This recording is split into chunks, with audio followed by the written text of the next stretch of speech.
Yung una kita nakilala, palamunin siya eh. Palamunin talaga. Hindi, nakakainis talaga ito. Hindi, seryoso ah. Ngayon nga, buti nga, nagbago na siya eh. Rendon Labador, nagsorry at naglambing sa mga netizens. Humingi ng dispensa si Rendon Labador sa mga artistang nabigyan niya ng komento at gumawa ng ingay sa social media.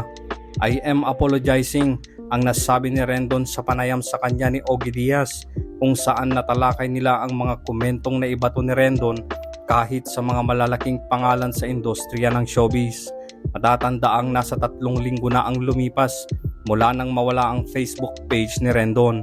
Kamakailan lang ay tila naglalambing ito sa publiko at nagpapagood shot sa kanyang mga post na may hashtag na LoveLoveLabador. Ayon pa kay Rendon, trying to be better siya umano, lalo na't ngayon nakikinig naman siya sa mga opinion sa kanya ng mga tao. Dagdag pa niya ay, I'm trying to be perfect. Ngayon naman nakikinig na ako. Marami akong opportunities. Marami naman akong nasaktan din naman talaga. Yun din naman ang regret ko talaga. I'm trying to be better. Pagdaragdag pa ni Rendon, so kung nasaktan ko man kayo, kay Vice, Ayon, lahat ng artista, Michael V, I am apologizing. Wala akong masamang intensyon sa inyo. Hindi ko kayo dinidicredit.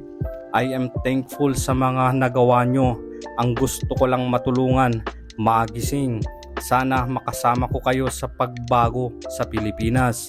Si Rendon Labador ay isang influencer, vlogger, fitness instructor at motivational speaker. Kamakailan gumawa ng ingay online ang pangalan ni Rendon nang humingi siya ng 1-on-1 na basketball kay Mark Pingris. Ito ay may kaugnayan sa komento ng social media influencer na naging pahayag ng Gilas head coach na si Chot Reyes. Ang komento naman ng mga netizens, dami mong alam, kumain ka ng motivational rice mo para ma-motivate ka palalo. Kunwari lang yan para pati mga taong nakakapansin sa kanya makalimutan na ang pangbabatikos niya. Late na ang sorry mo, nasaktan mo sila, walang hiya ka. Nagsorry ka dahil nawala na lahat sa'yo. Pero yung tao na sinaktan mo, lalong nag-boom. Karma is real. Para-paraan para maibalik FB, tapos magiging toxic na naman sa iba.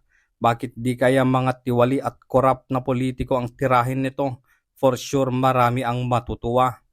Ano sa tingin mo, kachika? Bukal ba talaga sa loob ni Rendon ang paghingi ng kapatawaran sa lahat ng taong nasaktan niya?